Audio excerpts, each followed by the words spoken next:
জয় রাম, জয় গুরু। নমস্কার। গল্প কথায় রাম ঠাকুর চ্যানেলে সব বন্ধুদের স্বাগতম। আজ আমি শ্রী শ্রী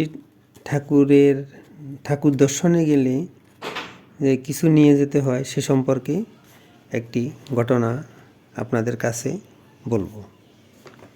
শ্রী শ্রী ঠাকুর তখন শ্রী যোগেশ গুপ্তের বাড়িতে অবস্থান করছেন। জয় কালীমা প্রতিদিনই সেই সময় দুপুর 11টা নাগাদ ওই বাড়িতে চলে যেতেন। সকালবেলা ওই বাড়িতে যাবার আগে তাড়াহুড়ো করে ঘরের ঠাকুরকে ঘরে যা থাকে তা দিয়ে সামান্য কিছু ভোগ দিতেন। তারপর ওই যোগেশ গুপ্তের বাড়িতে সারাদিন থাকতেন এবং রাতে শ্রী সত্যনারায়ণ পুজো হবার পর বাড়িতে ফিরে আসতেন। সেদিন যোগেশ গুপ্তের বাড়িতে জয় কালীমা গিয়ে উপস্থিত হলে শ্রী শ্রী ঠাকুর খুব আগ্রহ প্রকাশ করে মহালক্ষ্মীকে বললেন, মা, আমার জন্য কি আনছেন? শ্রীমতী মহালক্ষ্মী ওই বাড়ির মেয়ে। ঠাকুরের কথা অনুযায়ী জয় কালীমাকে জিজ্ঞাসা করলেন যে তিনি ঠাকুরের জন্য সঙ্গে কোনো কিছু এনেছেন কিনা। জয় কালীমা এই কথা প্রসঙ্গে জানালেন যে তিনি ঠাকুরের জন্য কোনো কিছু সঙ্গে করে নিয়ে আসেননি। ঠাকুর বললেন, এটা আমার সৎমা, কিছু খেতে দেয় না। শ্রী শ্রী ঠাকুরের শ্রীমুখে এই ধরনের কথা শুনে মহালক্ষ্মী জয় কালীমাকে জিজ্ঞাসা করলেন, তুমি ঠাকুরকে কী ভোগ দাও? জয় কালীমা ঘরে ঠাকুরকে যেমন যেমন ভোগ দেন তেমনি বললেন। তিনি আরও বললেন যে এখানে আসার জন্য তাড়াহুড়ো করে চলে আসি, তাই ঘরে যা থাকে তা দিয়েই তিনি ঠাকুরের ভোগ দিয়ে এখানে আসেন। জয় কালীমা খুবই ঠাকুরগত প্রাণা ছিলেন। তিনি রোজই ঠাকুর দর্শনে চলে আসতেন। শ্রী শ্রী ঠাকুরের কাছে গেলে পরে ঠাকুরও রোজই বলতেন, দেখেন গিয়া মা আমার জন্য কি আনছেন।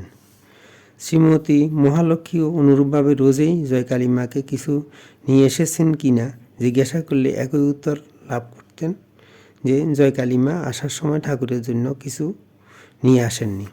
এভাবে রোজ রোজ বলাতে জয় কালীমা ভাবলেন, সত্যি একদিন কিছু নিয়ে যাওয়া উচিত। শ্রীযুক্ত অক্ষয় কুমার বোস সরকারি চাকুরি করলেও তার বাড়িতে অনেক গরু ছিল। জয় কালীমা কিছু গরুর দুধ দিয়ে ঠাকুরের জন্য ঠিক 3খানা সন্দেশ তৈরি করলেন। পরের দিন ঠাকুর দর্শনে যাওয়ার সময় জয় কালীমা এর খুব আনন্দ।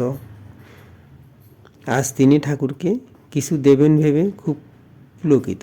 তিনি যথাসময়ে গুপ্ত বাড়িতে এসে পৌঁছলেন। রোজ যেমন ঠাকুর দর্শনে যান তেমনি ঠাকুর দর্শন করতে গেলে শ্রী শ্রী ঠাকুর মহালক্ষ্মীকে বললেন, দেখেন গিয়া মা আজ আমার জন্য কি আনছেন, আজ সত্যি সত্যি আনছেন। জয় কালীমা সঙ্গে সেই 3খানা সন্দেশ ঠাকুরকে দিলেন। ঠাকুরও সেদিন ওই 3খানা ক্ষীরের সন্দেশ এমনভাবে গ্রহণ করলেন যে ওইগুলি থেকে সন্দেশকণা প্রসাদ পাবারও কোনো উপায় নেই। অতঃপর শ্রী শ্রী ঠাকুর রসিকতা করে বললেন, আপনি বোধ হয় ময়রার মেয়ে ছিলেন, এই জন্য এত ভালো সন্দেশ তৈরি করেছেন। এখানে উল্লেখযোগ্য যে শ্রী শ্রী ঠাকুর একসময় বলে গেছেন যে ঠাকুর দর্শনে যেতে হলে সামান্য কিছু সঙ্গে নিয়ে যাওয়া ভালো, ভগবানের কিছু প্রয়োজন নেই, এগুলি আমাদের জন্য মানবসুলভ আচরণ মাত্র। আমি এখন একটি আপনাদেরকে ঠাকুরের বাণী পড়ে শোনাই।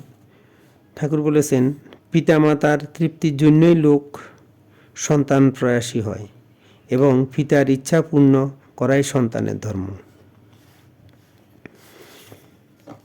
বন্ধুরা, আজ এ পর্যন্তই। আগামী দিন আবার শ্রী শ্রী ঠাকুর সম্পর্কে গল্প বাণী নিয়ে আপনাদের সাথে থাকব। চ্যানেলটি যদি আপনাদের ভালো লেগে থাকে তাহলে বেশি বেশি করে সাবস্ক্রাইব করবেন, লাইক শেয়ার কমেন্ট করবেন।